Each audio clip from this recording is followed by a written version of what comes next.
Hi, everybody. This is Martha Henderson with Rising Tides, and I'm really excited to be here today with our closing speaker for the January 21st Rising Tides Speaker Series, my old friend, Marnie McBean. Hi, Marn. Welcome. Who are you calling old?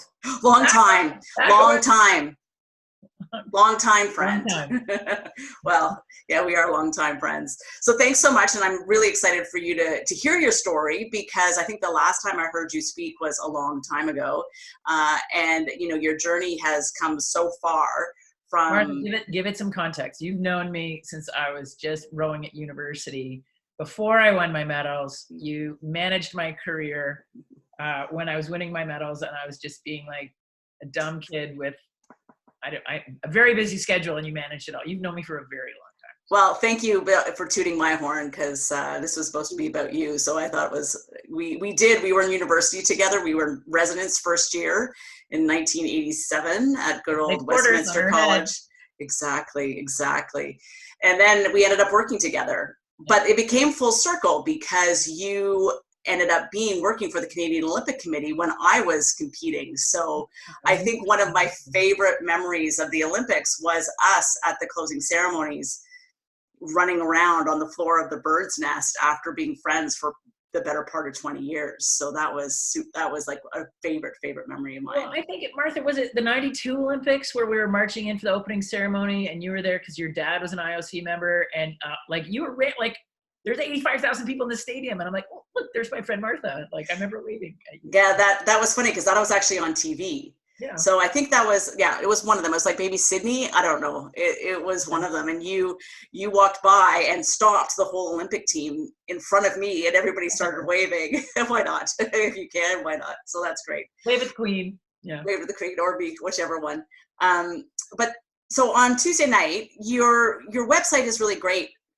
Reading through it, because you talk about reflecting back, and I've been doing that a lot as well. And January is also a time when you reflect back on your Olympic career and kind of go, how did we do that? And I mean, I also had the honor of working with Kathleen Heddle as well when we were at IMG. So I got to know both of you, which was so powerful, knowing like the team that is. But well, like you said, that's always an interesting relationship, right? Because I'm an extrovert. Like I don't have an internal thought. Like I can't keep my thoughts in my head at all.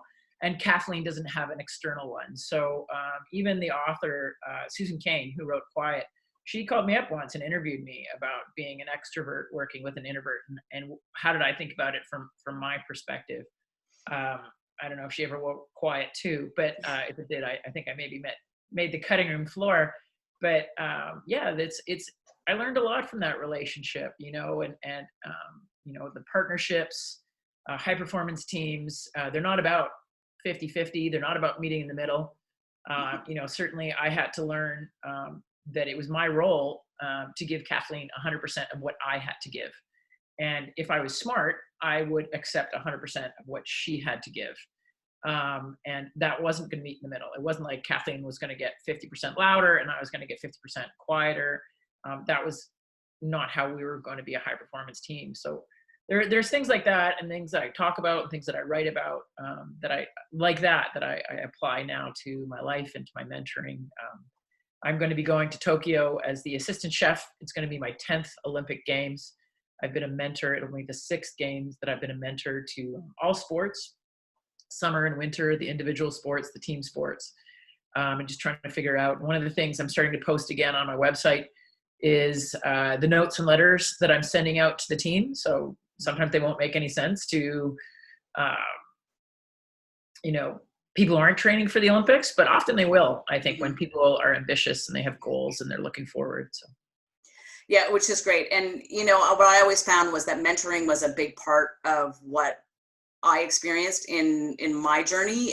Even when I wasn't on the Olympic trajectory, it was those coaches and experts in the field, like in sailing, it's sailmakers and boat builders, that you can learn so much from. And, you know, when we got the call that we were going to go to the games, I think you were the second person I called after my parents, because I'm like, what the hell do I do now? And the person who knew what to do was you. So I think using the tools around you is so important to success, no matter if you're an athlete or if you're in business or whatever it is that you're trying to achieve, is reaching out to gain knowledge. You don't have to necessarily take it. Everybody's opinion is their opinion, but well, you don't use every tool in the toolbox for every task you're doing, right? Like the goal of life is like having a huge shed full of tools and knowing, which, few or many you need for every task that you're doing, but you have access to those tools.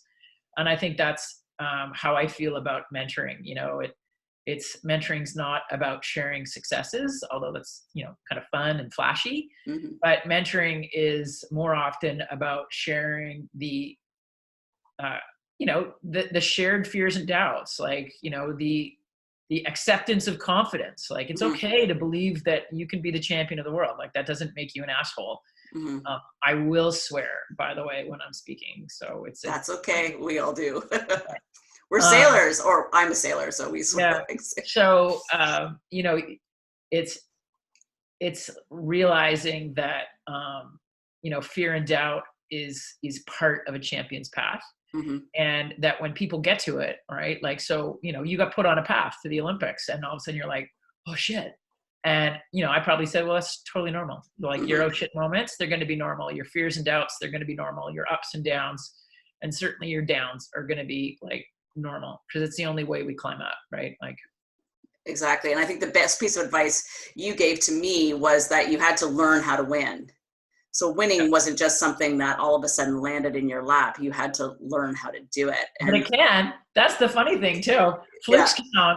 Yeah, flukes can happen, but someone could totally, like, for some reason, shred every other sail in the yard. And you've got the good ones. Exactly. But flukes count in real life. It's only in kids' games where you say flukes don't. I don't even know where you say flukes don't count. Yeah, they do. It actually works, but you have to embrace them and move on with them. So, but you're right. Like, winning is something that we train up to. The preparation is, I think I just wrote a letter to the softball team. I have to figure out if I'm going to post that one or not.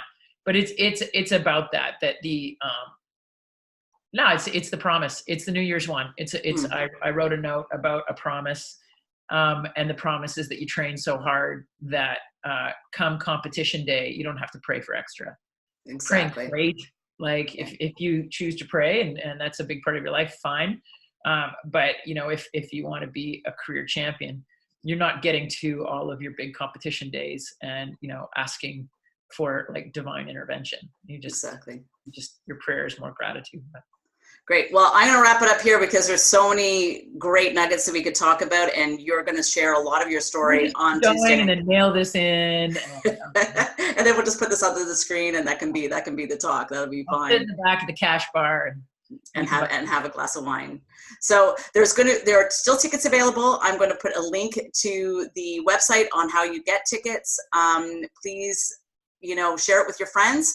It's going to be a spectacular evening. It's Tuesday, January 21st at the Capitol Theater at Yonge, just north of Eglinton. You can get there by subway. You can drive. It's easy to get to. And check us out. It's a lot of fun, and you will leave the event completely uplifted and grateful that you have spent this time. So thanks very much, and thank you, Marnie. We will see you in 11 days. Looking forward to it, Martha.